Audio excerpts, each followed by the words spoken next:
Hello students, welcome to Ali academy online classes. నేను మీ doctor Ali, polity fame, Hyderabad. మిత్రులారా, ఒక కాంటెంపరీ ఇష్యూతో అయితే మీ ముందుకు రావడం జరిగింది. అది మీ అందరికీ తెలుసు. ఈ మధ్య కాలంలో దేశవ్యాప్తంగా 18 లోక్సభ ఎన్నికలు పూర్తయిపోయి ఫలితాలు కూడా వెలువడం జరిగింది. అంతేకాకుండా ప్రభుత్వం కూడా ఏర్పాటు చేయడం జరిగింది. అయితే 18 లోక్సభ ఎన్నికల వివరాలకు సంబంధించి వాస్తవంగా ఎప్పుడూ వీడియో చేయాలి, కానీ మీ అందరికీ తెలుసు ఏపీపీఎస్సీ గ్రూప్ 2 మెయిన్స్ క్లాసెస్ వల్ల కాస్త డిలే అయితే అయిన విషయం వాస్తవమే. మిత్రులారా, చాలామంది వాస్తవంగా మెసేజ్ చేశారు అప్డేట్స్ కోసం అని చెప్పి. తప్పకుండా ఈ వీడియో మీరు పూర్తిగా వినండి. 1000% మీకు ఇక 18th లోక్సభ గురించి ఏ మ్యాగజైన్ చూడాల్సిన అవసరం లేదు, ఏ వీడియో కూడా వినాల్సిన అవసరం లేదు. ఇప్పటి వరకు మీరు 18th లోక్సభకు సంబంధించి యూట్యూబ్లో వీడియోస్ చూస్తుంటారు, ఏదైనా మ్యాగజైన్ కూడా చూస్తుండొచ్చు. కానీ వాటి అన్నిటికంటే భిన్నంగా, వాటికంటే అదనపు సమాచారాన్ని ఈ ఒక్క వీడియోలో మీకు ఇచ్చేటువంటి ప్రయత్నం నేను తప్పకుండా చేస్తాను. ఈ వీడియో ముందే చేయాల్సింది, కానీ నాకు క్లాసుల వల్ల చేయలేకపోయాను. సో మీకు కలిగిన అసౌకర్యానికి నేను చింతిస్తున్నాను. ఇంకా ఎవరైనా అలీ అకాడమీ యూట్యూబ్ ఛానల్ని సబ్స్క్రైబ్ చేసుకోకుండా ఉంటే వెంటనే సబ్స్క్రైబ్ చేసుకోండి. అలాగే ఒకవేళ అలీ సార్ ఒక ఇండియన్ పాలిటీ ఫుల్ కోర్స్ తీసుకోవాలనుకుంటే మీ యొక్క మొబైల్లో ఉన్నటువంటి ప్లేస్టోర్లోకి వెళ్ళి అలీ అకాడమీ యాప్ని డౌన్లోడ్ చేసుకోండి. కేవలం నామమాత్రపు ఫీజుతో అక్కడ మీకు తెలుగు మరియు ఇంగ్లీష్ మీడియం సపరేట్గా ఈ కోర్సుని అందుబాటులో పెట్టడం అయితే జరిగింది. మిత్రులారా, 18వ లోక్సభ ఎన్నికల వివరాలు, రైట్, ఎన్నికల వివరాలు. So 18th Lok Sabha election details. First మనకు ఉండాల్సిన బేసిక్ అవగాహన ఏంటంటే, ఈ లోక్సభ ఎన్నికల షెడ్యూల్ను ఎప్పుడు ప్రకటించింది కేంద్ర ఎన్నికల సంఘం? 16వ తారీఖు మార్చి నెల 2024న కేంద్ర ఎన్నికల కమిషన్ ఈ 18వ లోక్సభ ఎన్నికల షెడ్యూల్ని ప్రకటించడం జరిగింది. ఈ ఎన్నికల షెడ్యూల్ను ప్రకటించినటువంటి వారు 1+2 అంటే ఒకరు ప్రధాన కమిషనర్ మరియు 2 ఇతర కమిషనర్లు అంటాం. ఈ ప్రధాన కమిషనర్ వచ్చేసి మీ అందరికీ తెలుసమ్మా రాజీవ్ కుమార్. అలాగే ఇతర కమిషనర్లు వచ్చేసి 2. ఇందులో ఒకరు జ్ఞానేష్ కుమార్. యాక్చువల్గా కొంతమంది ఇతన్ని జ్ఞానేష్ కుమార్ అంటారు, కానీ కాదండి, Gyanesh Kumar. 2 Sukhbir Singh. So my dear aspirants, this election schedule declared by chief election commissioner Rajiv Kumar and other commissioners of election commission Gyanesh Kumar and Sukhbir Singh అని చెప్పని ఇక్కడ గమనించాలి. ఒకవేళ మీరు రాసే పోటీ పరీక్షలో ఈ బేసిక్ పైన మీకు క్వశ్చన్ రాకపోతే మీకు ఉండాల్సిన అవగాహన ఇంతకీ సార్, ఈ 18వ లోక్సభ ఎన్నికలు ఎప్పటి నుండి ఎప్పటి వరకు జరిగాయి? 18th Lok Sabha elections held from which date to which date? My dear aspirants, 19th April 2024 నుండి 1st జూన్ 2024 వరకు 7 విడతలలో 7 ఇన్స్టాల్మెంట్స్ 44 డేస్ 44 రోజుల పాటు నిర్వహించారండి. ఈ ఎన్నికలు వచ్చేసి 19 ఏప్రిల్ 2024 నుండి 1 జూన్ 2024 వరకు మొత్తం 7 విడతలలో 44 రోజుల పాటు నిర్వహించబడ్డాయని చెప్పి గమనించండి. This elections held in 7 installments in 44 days. My dear aspirants, what about Telugu states election? Telugu రాష్ట్రాల యొక్క ఎన్నికలు ఎప్పుడు నిర్వహించారని అడిగినప్పుడు మీ అందరికీ తెలుసండి, తెలంగాణ మరియు ఆంధ్రప్రదేశ్ రెండు ఉభయ తెలుగు రాష్ట్రాల్లో కూడా ఒకే రోజు నిర్వహించారు. అది 13వ తారీఖు మే నెల 2024న. అది 4వ విడతలో భాగంగా, ఇది 4వ విడతలో భాగంగా. So Andhra Pradesh Telangana elections held in 4th installment on 13th May 2024. ఈ ఎన్నికలు 13 మే 2024న 4వ విడతలో నిర్వహించారని చెప్పని ఇక్కడ గమనించాలి. అయితే మిత్రులారా, ఇంతకీ ఈ 18 లోక్సభలో దేశవ్యాప్తంగా మొత్తం ఓటర్లు ఎంతమంది? My dear aspirants, total number of voters in 18th Lok Sabha మొత్తం ఓటర్లు వచ్చేసి టోటల్ ఓటర్స్ ఆర్ 96.88 crores, 96.88 కోట్లు ఈ ఎన్నికల్లో మొత్తం ఓటు హక్కు కలిగిన వారు. I'm not telling about population of India, I'm talking about voters of India in 18th Lok Sabha. ఇందులో ఒకవేళ మీకు వివరంగా కావాలి అంటే ఎంతమంది పురుష ఓటర్లు, ఎంతమంది మహిళా ఓటర్లు? మై డియర్ ఆస్పిరెంట్స్, ఇందులో పురుష ఓటర్లు ఎంత, మహిళా ఓటర్లు ఎంత? పురుష ఓటర్లు 49.7 కోట్లు, మహిళా ఓటర్లు 47.1 కోట్లు. మొత్తం 96.88 కోట్లు. ఇందులో 49.7 కోట్లు పురుషులు, 47.1 కోట్లు మహిళలు. మై డియర్ ఆస్పిరెంట్స్, ఇంకాస్త డెప్త్ పెంచుకుంటే ఈ 18 లోక్సభలో మొదటిసారి ఓటు హక్కు నమోదు చేసుకున్న వారు ఎంతమంది? First time who registered, how many registered voters? మొత్తం మొదటిసారిగా ఓటు హక్కు నమోదు చేసుకున్న వారు, తొలిసారి నమోదు చేసుకున్న వారు 1.8 crores, 1.8 కోట్ల మంది తొలిసారి ఓటు హక్కు నమోదు చేసుకున్నారు ఈ 18 లోక్సభలో. అంటే 18 సంవత్సరాలు పూర్తి చేసుకున్నారు. Who were completed 18 years. ఒకవేళ మీకు ఇంకా డెప్త్ కావాలనుకుంటే ఇందులో ఎంతమంది పురుష ఓటర్లు, ఎంతమంది మహిళా ఓటర్లు? ఇందులో 95 లక్షలు పురుషులండి, ఇందులో 85 లక్షలు మహిళా ఓటర్లు అని చెప్పి గమనించాలి. దేశవ్యాప్తంగా ఓటు హక్కు కొత్తగా నమోదు చేసుకున్నవారు 1.8 crores. ఇందులో 95 lakhs male voters, 85 lakhs female voters అని చెప్పి గమనించాలి. ఒకవేళ మీరు రాసే పోటీ పరీక్షలో ఈ రకంగా కూడా ప్రశ్న మిస్ అయితే మనకు ప్లాన్ బి అన్నట్టు ఇన్డెప్త్ నాలెడ్జ్ మీద అవగాహన ఉండాలి. అయితే ఇంకెలా అడగొచ్చు సార్ అంటే, మరి 18 లోక్సభలో దేశవ్యాప్తంగా ఓటింగ్ నమోదైన శాతం చూడండి. ఓటింగ్ నమోదైన శాతం 65.79%.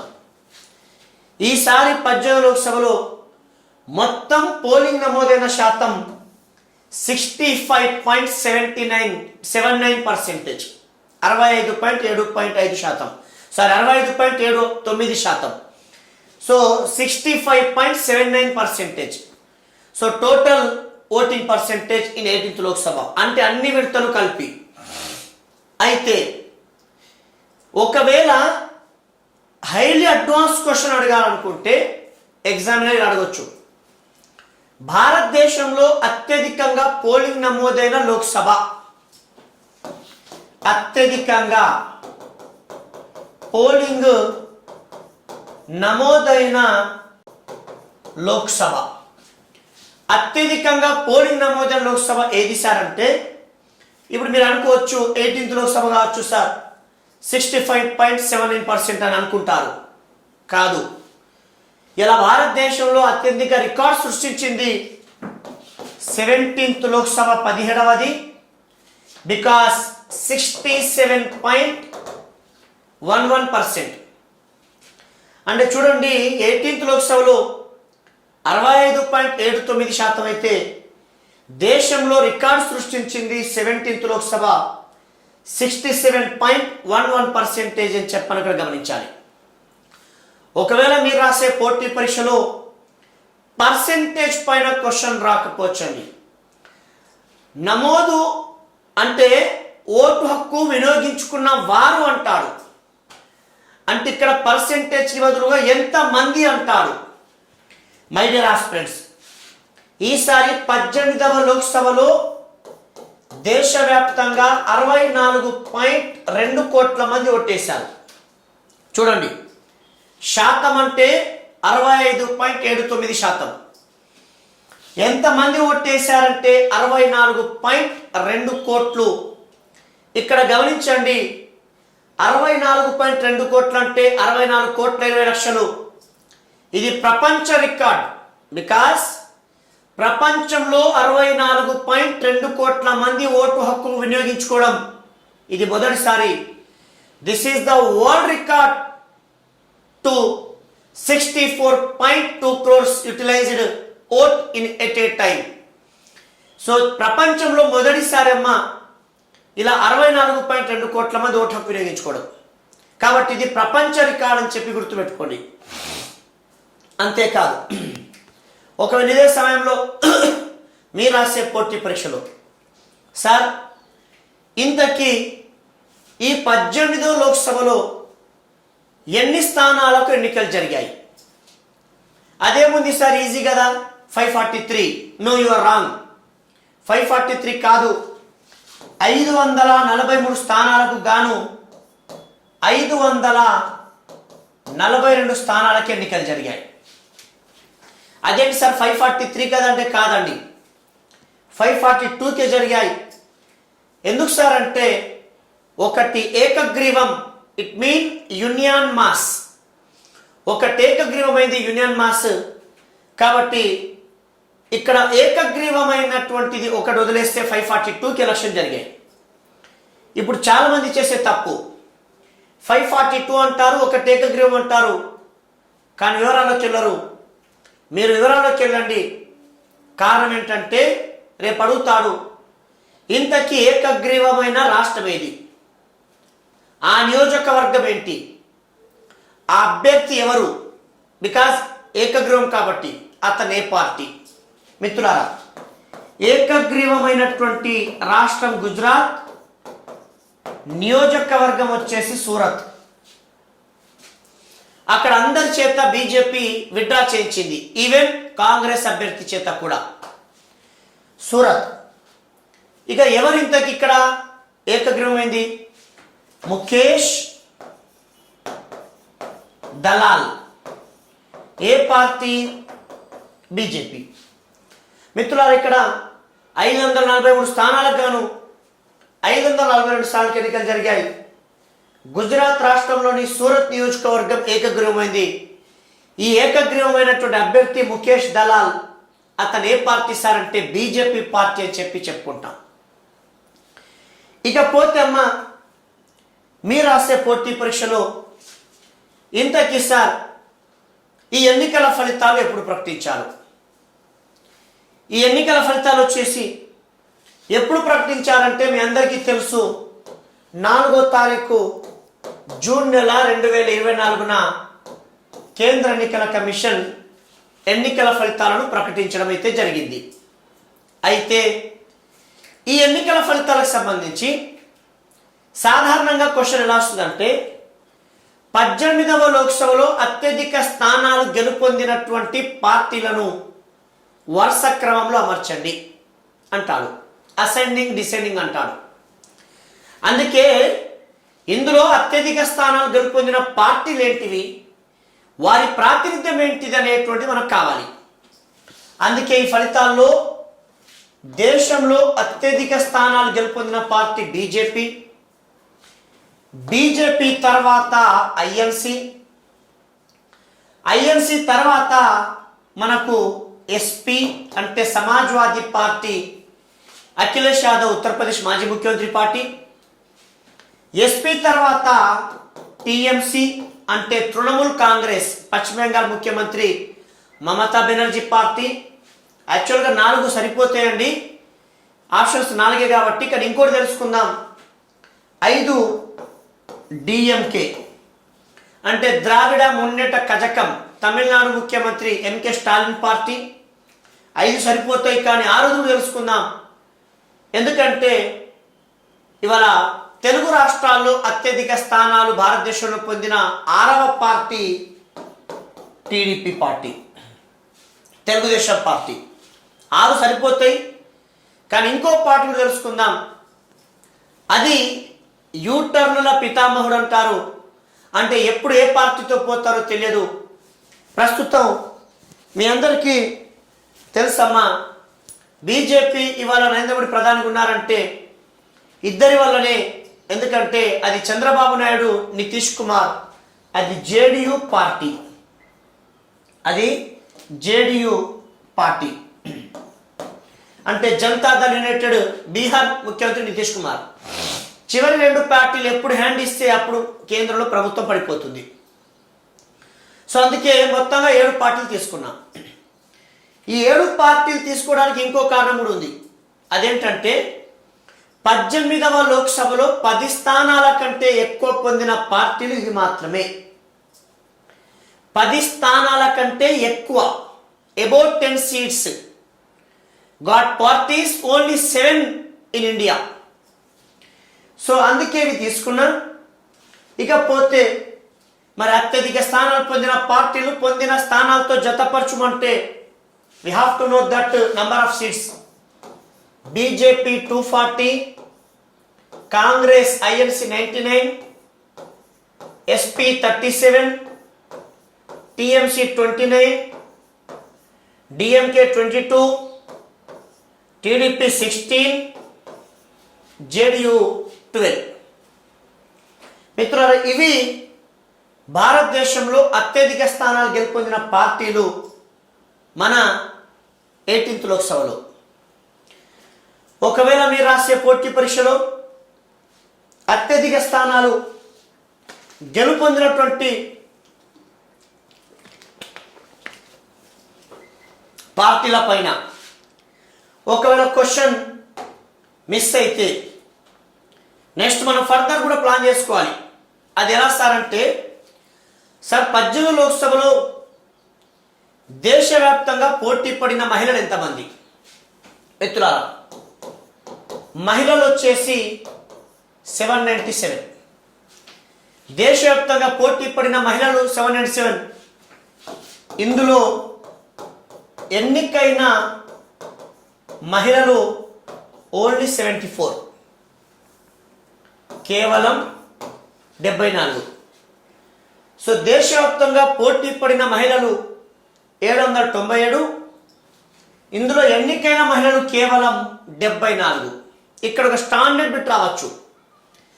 అత్యధిక మహిళా ప్రాతినిధ్యం కలిగినటువంటి లోక్సభ ఎన్నవది అంటే అప్పుడు సాధారణంగా మీకు అనిపించచ్చు 18th కదా సార్ అని. కానీ కాదండి, భారతదేశంలో అత్యధిక మహిళా ప్రాతినిధ్యం Lok Sabha, highest women representation Lok Sabha is 17th, 17వ.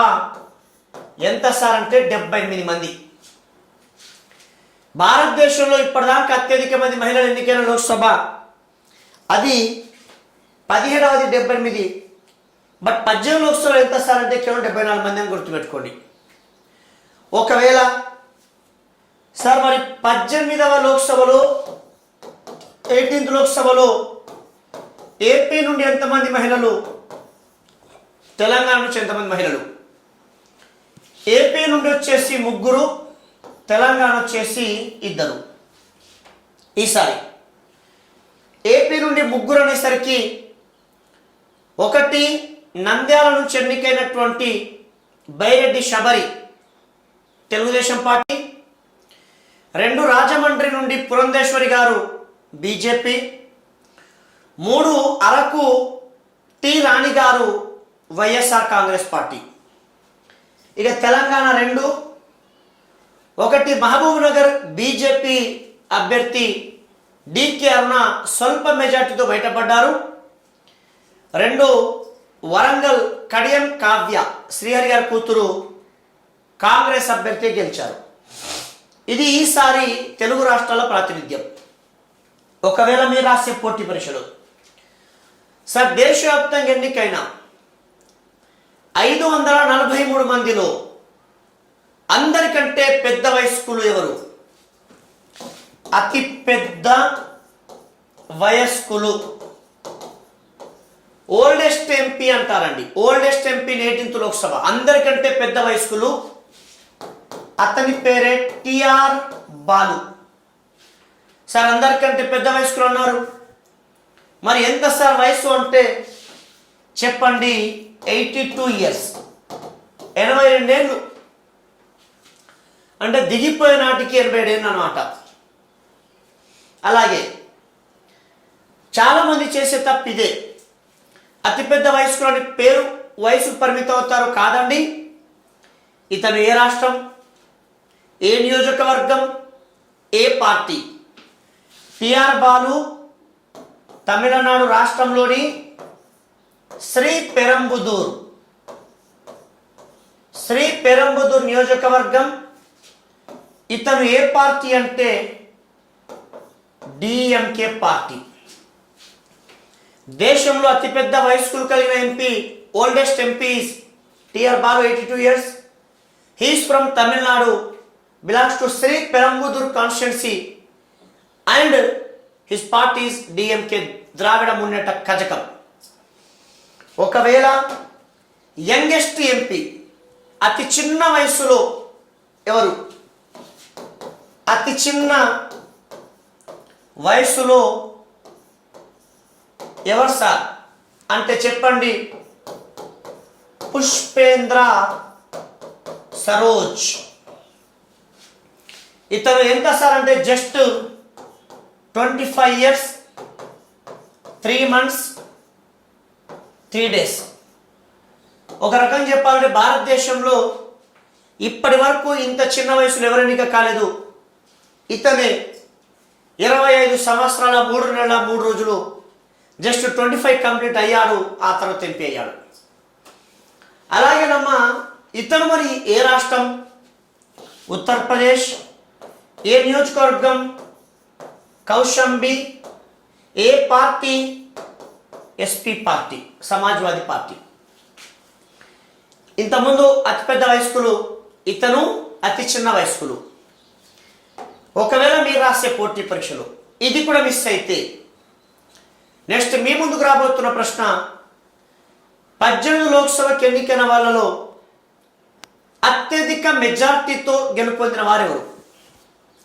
Who own with largest majority in 18th Lok Sabha?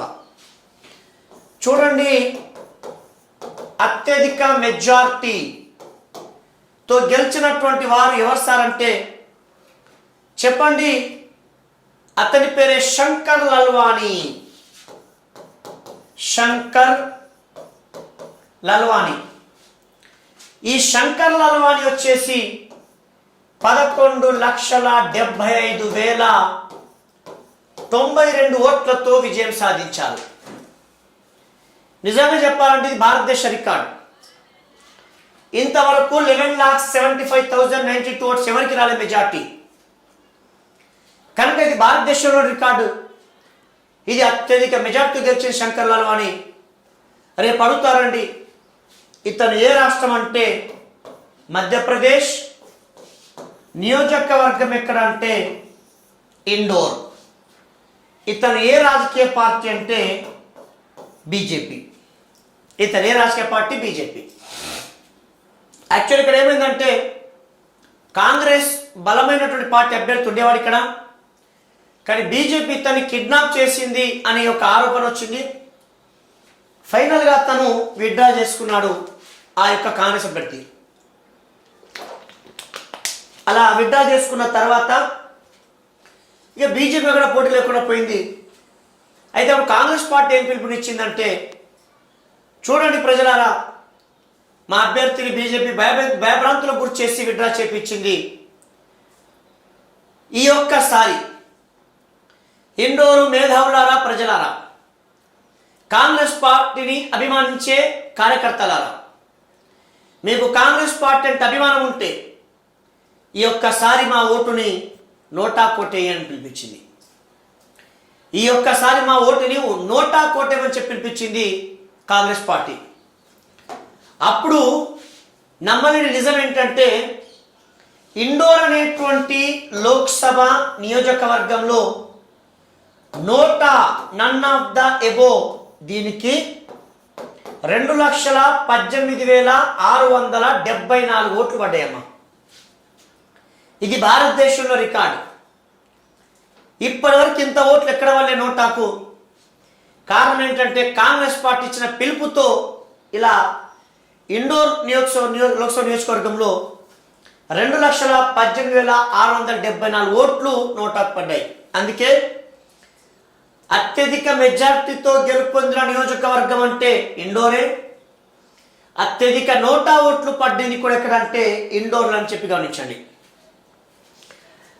అందుకే నిజంగా చెప్పాలంటే ఈసారి బీజేపీకి 240 సీట్లు వచ్చినాయంటే ప్రధానంగా రెండు రాష్ట్రాలండి, మధ్యప్రదేశ్, గుజరాత్. మధ్యప్రదేశ్లో 29 సీట్లు ఉంటే 29 బీజేపీ సాధించింది సాలిడ్గా. గుజరాత్లో 26 ఉంటే 25 సీట్లు సొంతం చేసుకుంది. ఈ రెండు రాష్ట్రాల్లోనే 54 సీట్లు గెలవడం వల్ల బీజేపీకి కాస్త దగ్గరకు వచ్చింది. లేకపోతే ఉత్తరప్రదేశ్ లాగా ఈ రెండు రాష్ట్రాలు కూడా జరిగి ఉంటే బీజేపీకి ఏ సందర్భంలో ఏ రకంగా చూసినా అధికారం వచ్చేది కాదండి. అలాగేనమ్మా, సరే అత్యధిక మెజార్టీ చెప్పారు, మరి స్వల్ప మెజార్టీతో గెలుపొందిన వారు ఎవరు? చూడండి, అత్యల్ప మెజార్టీ, స్వల్ప మెజార్టీ అంటే least majority. Who own with least majority అంటే రవీంద్ర దత్తారాయ్. రవీంద్ర దత్తారాయ్ ఇతను కేవలం 48 ఓట్లు, అంటే ఒక రకంగా వార్డ్ మెంబర్ కూడా ఇంతకంటే ఎక్కువ మెజార్టీ రావచ్చు. జస్ట్ 48 ఓట్స్ మెజార్టీతో గెలవడం జరిగింది. మరి ఇంతకు ఇతను ఏ రాష్ట్రం? మహారాష్ట్ర. ఏ నియోజకవర్గం? Mumbai north west. Mumbai north west నియోజకవర్గం. అలాగే ఇతను వచ్చేసి ఏ పార్టీ అంటే శివసేన షిందే పార్టీ. అంటే మహారాష్ట్రలో మీకు తెలుసండి, శివసేన రెండుగా చీలిపోయింది. ఒక వర్గానికి ఉద్ధవ్ ఠాక్రే, అతను ఇండియా కూటమిలో ఉన్నాడు. మరో వర్గానికి ఏక్నాథ్ షిండే. సో ఈ షిండే వర్గానికి చెందినటువంటి party Mumbai north west just 48 ఓట్లతో గెలిచారు. ఇది కోర్టులో కేసు ఉంది రీకౌంటింగ్ కోసమని. కనుక ఏం జరుగుతుందో చూడాలి. ఇకపోతే సరే సార్, అత్యధిక మెజార్టీ చెప్పారు, అత్యల్ప మెజార్టీ చెప్పారు. మరి 18 లోక్సభకు ఎన్నికైన వాళ్ళలో అత్యధిక సార్లు ఎన్నికైనది ఎవరు?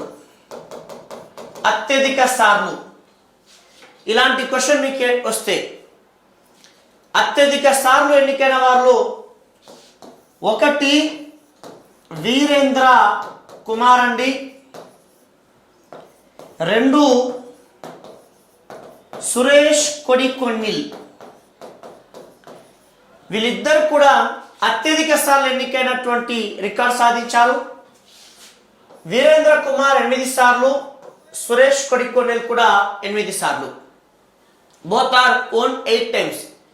వీళ్ళు 543 మందిలో అత్యధిక సార్లు ఎన్నికైనటువంటి వాళ్ళని చెప్తాం. వీరేంద్ర కుమార్ మధ్యప్రదేశ్, సురేష్ కొడికొన్నిల్ కేరళ. వీరేంద్ర కుమార్ తిక్కంగఢ్ నియోజకవర్గం, ఇతను మావేలికర నియోజకవర్గం. వీరేంద్ర కుమార్ బీజేపీ పార్టీ, ఇతను ఐఎన్సి పార్టీ. మిత్రులారా, అత్యధిక సార్లు highest time selected members in 18th Lok Sabha. Virendra Kumar, Suresh Kodikunnil both are elected for 8 times. Virendra Kumar belongs to Madhya Pradesh Tikkamgarh constituency BJP party. Suresh Kodikunnil Kerala Mavelikara INC. ఇకపోతే ఈసారి 18వ లోక్సభకు పోటీ చేసిన ట్రాన్స్జెండర్స్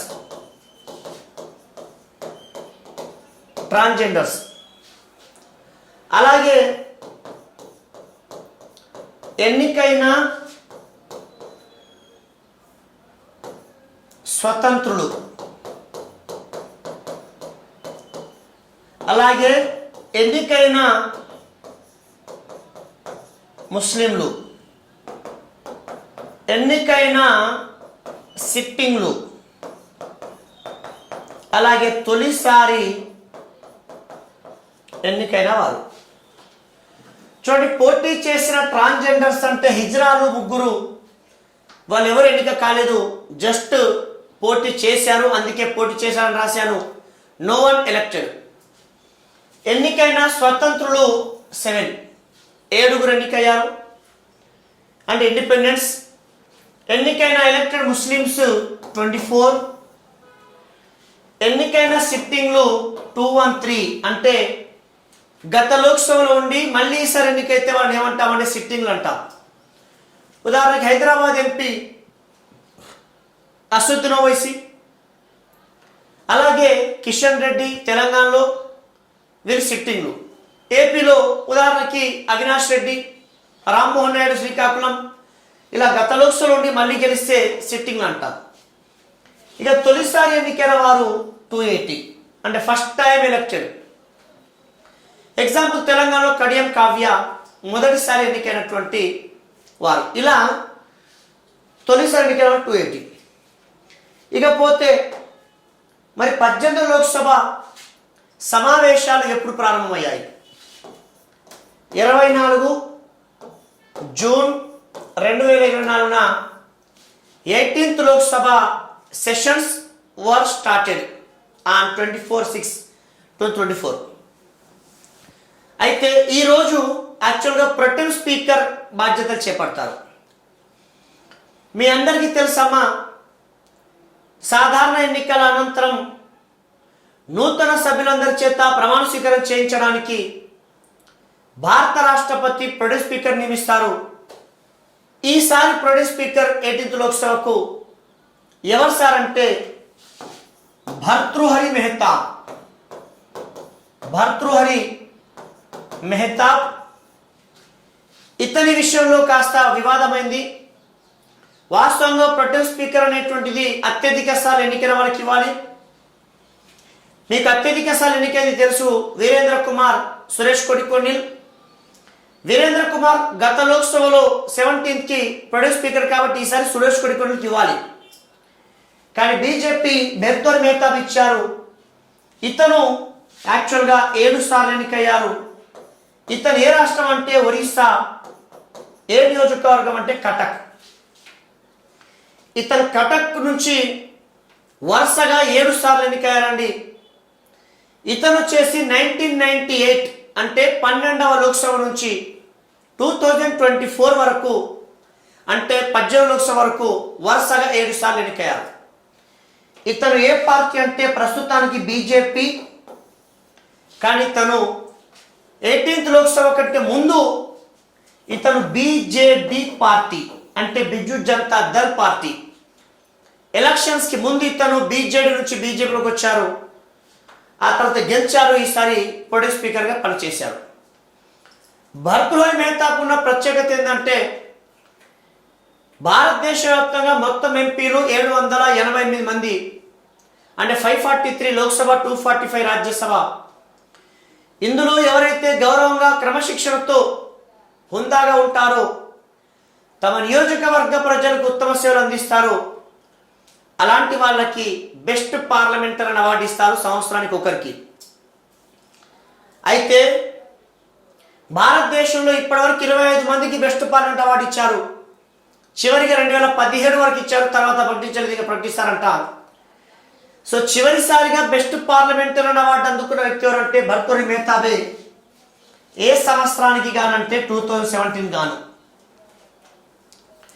ఇకపోతే ఇగో ఇక్కడ ప్రొడ్యూస్ స్పీకర్ ఇతనికి ఇవ్వడం వల్ల కాస్త వివాదం ఎక్కువైపోయి ఈసారి స్పీకర్కి ఎన్నిక జరిగింది. ఈ స్పీకర్కి ఎన్నిక జరిగితే ఓం బిర్లా బీజేపీ పార్టీ అభ్యర్థిగా సురేష్ కొడికొన్నిల్ ఇతను ఐఎన్స్ అభ్యర్థిగా పోటీ పడ్డారు. అయితే ఇక్కడ ఓం బిర్లా బీజేపీ అభ్యర్థి మూజువాణి ఓటుతో ఎన్నికయ్యారు. మూజువాణి అంటే వాణి అంటే శబ్దం, అంటే ఇక్కడ చేతులు ఎత్తరు, శబ్దంతో నిర్ణయిస్తారు కాబట్టి లెక్క పెట్టడానికి అవకాశం లేనటువంటి దాన్ని మూజువాణి అంటాం. అంటే అక్కడ స్పష్టమైన మెజార్టీ ఉందని సభాధ్యక్షుడు భావిస్తే ఇలాంటి దానికి కొనసాగిస్తారు. సో ఓం బిర్లా ఎన్నికయ్యారు. సురేష్ కొడికొన్నిల్ మూజువాణితో ఓడిపోయారు. సురేష్ కొడికొన్నిల్ అంటే మీకు తెలుసు, ఇతను కేరళ రాష్ట్రంలోని మావేలికర నియోజకవర్గం అత్యధిక సార్లు ఎన్నికైన వాళ్ళు ఇతను కూడా చెప్పాను మీకు. సో ఓం బిర్లా అనేటువంటి వారు ఈసారి స్పీకర్ ఎన్నికయ్యారు. ఇతను మీ అందరికీ తెలుసమ్మా, గత లోక్సభలో కూడా స్పీకర్గా ఉన్నాడు. You very well. ఇతను రెండోసారి స్పీకర్కి ఎన్నికయ్యాడు. చాలా ఇంపార్టెంట్ విషయం చెప్తా. ఓం బిర్లా స్పీకర్గా రెండవసారి ఎన్నికైతే ఇప్పటి వరకు ఇలా 2 సార్లు ఎన్నికైన వారు ఎంతమంది? ఇప్పటి వరకు అమ్మా 2 సార్లు ఎన్నికైన వారు మొత్తం 6. ఇతను 6వారు. 2 సార్లు ఎన్నికైన వాళ్ళు ఇప్పటి వరకు మొత్తం 6. ఇతను 6వ వ్యక్తి. ఈ 6లో తెలుగు వారే 3 ఉన్నారు. అనంతశర్మ అయ్యంగార్, నీలం సంజీవరెడ్డి, జిఎంసి బాలయోగి. ఈ 3 తెలుగు వారు 2 సార్లు. ఆ తర్వాత తెలుగు వారితో పాటు మరో 3 ఎవరమ్మా అంటే జిఎస్ థిల్లాన్, బలరాం జక్కర్, ఓం బిర్లా. ఇలా 2 సార్లు ఎన్నికైన వారు 6. ఇతను 6వ వ్యక్తి అని గుర్తుపెట్టుకోండి.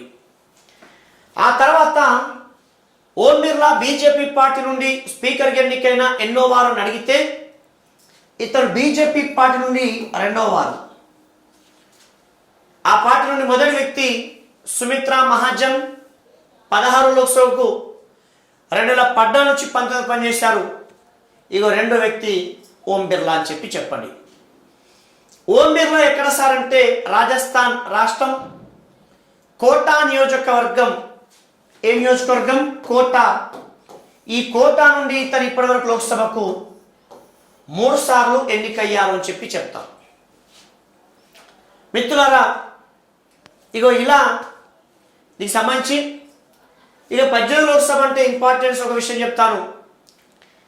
గడిచిన 16-17 లోక్సభలో ప్రతిపక్ష నాయకులు లేరు. కారణం ఏ పార్టీకి 10% లేక 1/10 సీట్లు రాలేదు. ఈసారి కాంగ్రెస్ పార్టీ సాధించడం వల్ల మీ అందరికీ తెలుసు 18వ లోక్సభలో రాహుల్ గాంధీ ప్రతిపక్ష నాయకుడికి ఎన్నికయ్యారు. కనుక 18 లోక్సభ ప్రతిపక్ష నాయకుడు రమ్మంటే రాహుల్ గాంధీ. రాహుల్ గాంధీ ఈసారి ప్రభంజనం ఏంటంటే 2 లోక్సభ స్థానాల్లో పోటీ చేశారు. 1 కేరళలో వయనాడు, 2 ఉత్తరప్రదేశ్ రాయబరేలీ. 2 చోట్ల కూడా 3 లక్షల పైచిలుకు మెజార్టీతో గెలుపొందారు. తదనంతరం వయనాడు, కేరళలో ఉన్నటువంటి వయనాడు నుంచి రాజీనామా చేశారు. అక్కడ ఉప ఎన్నిక రాబోతుంది. ఆల్రెడీ కాంగ్రెస్ పార్టీ అభ్యర్థిగా ప్రియాంక గాంధీ పేరు డిక్లరేషన్ అయిపోయింది. నరేంద్ర మోడీ గారు ఈసారి ఒకే చోట పోటీ చేశారు. అది వారణాసి, ఉత్తరప్రదేశ్. అతను 1,50,000 మెజార్టీతో మాత్రమే ఎన్నికయ్యారు. మిత్రులారా, దీనికి సంబంధించి భవిష్యత్తులో మరిన్ని అప్డేట్లతో మీ ముందుకు వస్తాను. ఈ వీడియో ద్వారా మీకు పూర్తి సమాచారం అందిందని చెప్పి ఆశిస్తూ ఇంకా ఎవరైనా మీ మిత్రులు ఉంటే కనుక షేర్ చేయండి అలీ అకాడమీ గురించి. సో కేవలం హ్యుమానిటీ గ్రౌండ్లో మానవత్వ దృక్పథంతో తక్కువ డబ్బులకు ఎక్కువ సబ్జెక్ట్ ఇస్తున్నాను. మీరందరూ అలీ అకాడమీని మీ సొంతంగా భావించి, మీ అన్న మీ తమ్ముడు అని చెప్పి భావించి ప్రమోట్ చేస్తారని చెప్పి ఆశిస్తూ థ్యాంక్ యూ. ఖుదా హాఫీజ్.